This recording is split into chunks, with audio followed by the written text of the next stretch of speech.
Hello friends, welcome to Daily Share Market channel. இன்னைக்கு நம்ம சேனல்ல என்ன பார்க்க போறோம்னா penny stocks-னா என்னன்னு பார்க்க போறோம். அதுக்கு முன்னாடி இந்த சேனலுக்கு நீங்க புதுசுனா இந்த சேனலை மறக்காம subscribe பண்ணீங்க. பக்கத்துல இருக்கிற bell notification-ஐ வந்து click பண்ணீங்க. அப்பதான் நான் போற வீடியோஸ் கண்டினியூஸா உங்களுக்கு வந்து சேரும். penny stocks அப்படின்னா என்னன்னா ஒரு ஸ்டாக்கோட ரேட் ஒரு 20 rupees அதுக்கு கம்மியா இருக்கிற ஸ்டாக்ஸ்லாம் வந்து penny stocks-னு சொல்லுவாங்க. அதாவது லோ ப்ரைஸில் ட்ரேட் ஆகிற ஷேர்ஸை வந்து பென்னி ஸ்டாக்ஸ் அப்படின்னு சொல்லுவாங்க. யூஸ்வலாக ஒரு 20 rupees கீழே அந்த மாதிரி இருக்கிறதுலாம் வந்து பென்னி ஸ்டாக்ஸ் தான். நார்மலாக பார்த்தோன்னா ஒரு 2 rupeesல இருக்கும், 3 rupees 5 rupees இந்த மாதிரி எல்லா ரேட்ஸ்லேயும் வந்து பென்னி ஸ்டாக்ஸ் வந்து கிடைக்குது. இதில் வந்து நம்ம ஃபஸ்ட்டு அட்வான்டேஜஸ் என்ன டிஸ்அட்வான்டேஜஸ் என்னன்னு பற்றி தான் இந்த வீடியோவில் நம்ம பார்க்க போகிறோம். அட்வான்டேஜஸ் ஆஃப் பென்னி ஸ்டாக்ஸ், அதாவது இந்த இதில் என்ன அட்வான்டேஜ் இருக்குன்னா லோ காஸ்ட். நம்ம ஆல்ரெடி சொல்லியிருக்கோம் 20 rupees கீழே வந்து இந்த ஸ்டாக்ஸ்லாம் வந்து கிடைக்கும் அப்படின்னு சொல்லியிருக்கோம். ஹை ரிட்டர்ன்ஸ், இதில் வந்து ரிட்டர்ன்ஸ் வந்து அதிகமாக இருக்கும். நெக்ஸ்ட் வந்து chance of overnight gains, அதாவது ஒரே நாளில் வந்து பீக்கில் போகிறதுக்கு சான்சஸ் வந்து கொஞ்சம் நிறையா இருக்குது. அதுதான் வந்து பென்னி ஸ்டாக்ஸோட அட்வான்டேஜஸ். நெக்ஸ்ட் வந்து பார்த்தீங்கன்னா டிஸ்அட்வான்டேஜஸ் என்னன்னு பார்ப்போம். இதில் அட்வான்டேஜஸோட டிஸ்அட்வான்டேஜஸ் வந்து ரொம்ப நிறையவே இருக்குது. அதாவது லோ மார்க்கெட் கேபிட்டலைசேஷன், அதாவது ஒரு ஸ்டாக்கோட கேபிட்டலைசேஷன் சொல்லுவாங்க, அதோட மொத்த ப்ராஃபிட் அந்த இதெல்லாம் சேர்த்து மொத்த வேல்யூ எவ்வளோன்னு சொல்லி பார்த்தீங்கன்னா இதில் ரொம்பவே கம்மியாக இருக்கும். நீங்கள் வந்து ஒரு ஹை வேல்யூ ஸ்டாக்ஸ்லாம் பார்த்தீங்கன்னா லேக்ஸ் க்ரோர்ஸ் அந்த மாதிரி 50,000 crores அந்த மாதிரி வந்து கேபிட்டலில் இருக்கும். ஆனால் இந்த மாதிரி பென்னி ஸ்டாக்ஸில் வந்து பார்த்தீங்கன்னா ஒரு 200 crores 500 crores அந்த ரேஞ்சில் தான் இருக்கும். அதுதான் வந்து பார்த்தீங்கன்னா லோ மார்க்கெட் கேபிட்டலைசேஷன் அப்படின்னு சொல்லுவோம். நெக்ஸ்ட் வந்து அன்பிரிடிக்டபிள் ப்ரைஸிங், அதாவது இப்போ நீங்கள் ஒரு 3 rupees ஒரு ஷேர் வாங்குறீங்கன்னா மேக்ஸிமம் பென்னி ஸ்டாக்ஸ் வந்து இந்த 1%, 0.5% அந்த மாதிரி வேரியேஷன் இருக்காது. சடனாக ஏறிச்சுன்னா ஒரு 4%, 5% வந்து ஏறும்.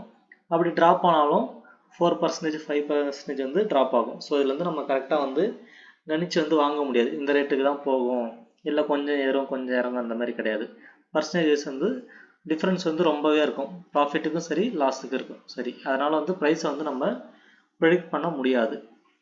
நெக்ஸ்ட் வந்து லிமிட்டட் இன்ஃபர்மேஷன். நீங்கள் இப்போ ஒரு டாடா கம்பெனி இல்லை ஒரு ரிலையன்ஸ் அதானி அந்த மாதிரி கம்பெனிஸ் எடுத்திங்கன்னா அதில் இன்ஃபர்மேஷன்ஸ் நிறையா இருக்கும். ஃப்யூச்சரில் அவங்க என்ன பண்ண போகிறாங்க, அவங்களோட க்ரோத் எப்படி இருக்கும், இன்வெஸ்ட்மெண்ட்ஸ் எப்படி இருக்க போகுது, எல்லாமே நம்மளுக்கு வந்து ஒரு இன்ஃபர்மேஷன் வந்து கிடைக்கும். ஆனால் இந்தமாரி லோ ப்ரைஸிங் ஸ்டாக்ஸில் பென்னி ஸ்டாக்ஸில் வந்து பார்த்திங்கன்னா இன்ஃபர்மேஷன் வந்து அந்த அளவுக்கு கிளியராக இருக்காது. ஸோ அது வந்து ஒரு டிஸ்அட்வான்டேஜஸ் தான். நம்மளுக்கு இப்போ ஒரு ஐடியா கிடைச்சதுன்னா நம்ம இன்வெஸ்ட் பண்ணலாம். நம்மளுக்கு எந்த ஐடியாவும் இல்லை, நான் வந்து போய் போடுறேன் அமௌண்ட் கம்மியாக இருக்குன்னு போடுறேன்னு சொன்னால் இன்ஃபர்மேஷன்ஸ் வந்து கம்மியாக தான் இருக்கும். நெக்ஸ்ட் வந்து லோ லிக்விடிட்டி, அதாவது இந்த பணப்புழக்கம் இருக்குல்ல, இதில் வந்து ரொம்ப கம்மி. ஆல்ரெடி சொன்னேன் 500 கோடி 600 கோடி தான் இதோட மார்க்கெட் கேப்பே இருக்கும். ஸோ வந்து அந்த ஸ்டாக்ஸில் வந்து பணத்தோட ரொட்டேஷன்ஸ் வந்து ரொம்பவே கம்மியாக இருக்கும். அதாவது வாங்குறவங்களும் கம்மியாக தான் இருப்பாங்க, விற்கிறவங்களும் கம்மியாக தான் இருப்பாங்க. நெக்ஸ்ட் வந்து ஹை வாலட்டிலிட்டி, அதாவது இதில் வந்து ஆல்ரெடி சொன்னது தான், இதில் வந்து ஒரு நிலையான தன்மை வந்து இருக்காது, நிலையற்ற தன்மை தான் இருக்கும். எப்போ ஏறும் எப்போ குறையுன்னு சொல்லிட்டு யாராலையுமே வந்து கணிக்க முடியாது. நெக்ஸ்ட் வந்து சான்ஸ் டு ஸ்கேம். ஒரு ஹிஸ்ட்ரியில் எடுத்து பார்த்தீங்கன்னா பென்னி ஸ்டாக்ஸில் வந்து நிறைய ஸ்கேம்ஸ் நடக்குது. ஆல்ரெடி சொல்லியிருக்கேன், இன்ஃபர்மேஷன்ஸ் வந்து நம்மளுக்கு வந்து நிறைய கிடைக்காது.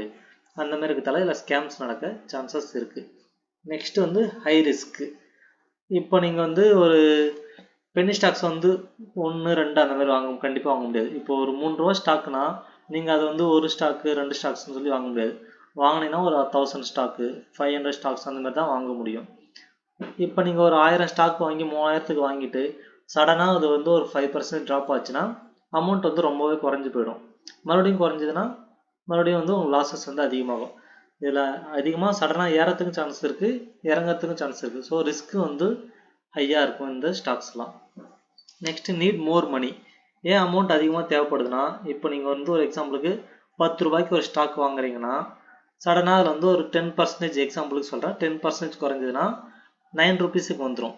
அப்போ நீங்கள் என்ன பண்ணணும்னா, உங்களுக்கு வந்து நீங்கள் 10 ரூபாய்னா ஒரு ஸ்டாக்கோ 2 ஸ்டாக்கோ வாங்க போகிறது கிடையாது.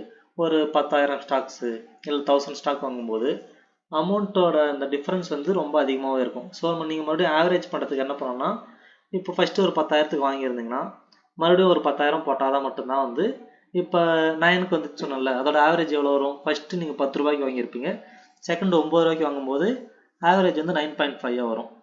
மறுபடியும் குறையும். ஒரு 8 ரூபாய்க்கு வரும்போது மறுபடியும் நீங்கள் ஒரு 10,000 இன்வெஸ்ட் பண்ணணும். ஸோ நீங்கள் ஆவரேஜ் பண்ணுறதுக்கு வந்து அமௌண்ட் வந்து நிறைய கையில் வச்சுருந்தா மட்டும்தான் இந்த மாதிரி பென்னி ஸ்டாக்ஸ் வந்து நீங்கள் கன்சிடராக பண்ணணும். மெயினாக பார்த்தீங்கன்னா இதில் மெயின் விஷயம் என்னென்னா, பென்னி ஸ்டாக்ஸ் யார் யாருக்கெல்லாம் சூட்டபுளாக இருக்குன்னு பார்த்தீங்கன்னா, இன்ட்ராடேல வந்து ஒர்க் பண்ணுறாங்களா அவங்களுக்கு வந்து பார்த்தீங்கன்னா இது ஓகே. அதாவது அதேமாரி அமௌண்ட் வந்து அதிகமாக வச்சுருக்கேன், என்கிட்ட வந்து ஒரு 1 லட்சம் இருக்குது, 2 லட்சம் இருக்குது, நான் ஷேர் மார்க்கெட்டில் போட்டு எடுத்துருவேன், அந்த மாதிரி இருக்கிறவங்கள மட்டும் வந்து பென்னி ஸ்டாக்ஸ் வந்து கன்சிடர் பண்ணுங்க. மற்றபடி இந்த ஒரு மிடில் கிளாஸ் பீப்புள் என்கிட்ட வந்து அமௌண்ட் வந்து டெய்லி மாதமே ஒரு 1000 ரூபாய் தான் கிடைக்கும், 500 ரூபா தான் கிடைக்கும், அந்த மாதிரி இருக்கிறவங்க வந்து தயவு செஞ்சு பென்னி ஸ்டாக் சைடு போகாதீங்க.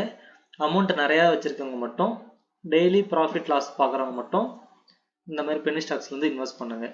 மற்றபடி மீதி பேர்லாம் வந்து மிடில் கிளாஸ் பீப்புளாக வந்து பென்னி ஸ்டாக் சைடு போகாதீங்க. ஒரு நார்மலான ஒரு ஸ்டாக்கையோ இல்லை வந்து ஒரு நல்ல ஒரு சேவிங்ஸான வந்து சேவிங் பண்ணுற ஒரு மெத்தடை சூஸ் பண்ணி நீங்கள் வந்து அதில் இன்வெஸ்ட் பண்ணுங்கள். சேவிங்ஸை பற்றி நான் ஆல்ரெடி கொஞ்சம் வீடியோஸ் வந்து நம்ம சேனலில் போட்டிருக்கோம். அந்த வீடியோஸ் வந்து டிஸ்கிரிப்ஷனில் கொடுக்குறேன். அது தேவையானவங்க வந்து அந்த வீடியோஸும் பார்த்து உங்களோட சேவிங்ஸ் வந்து ஸ்டார்ட் பண்ணுங்கள். இந்த வீடியோ உங்களுக்கு பிடிச்சிருக்குன்னு நினைக்கிறேன்.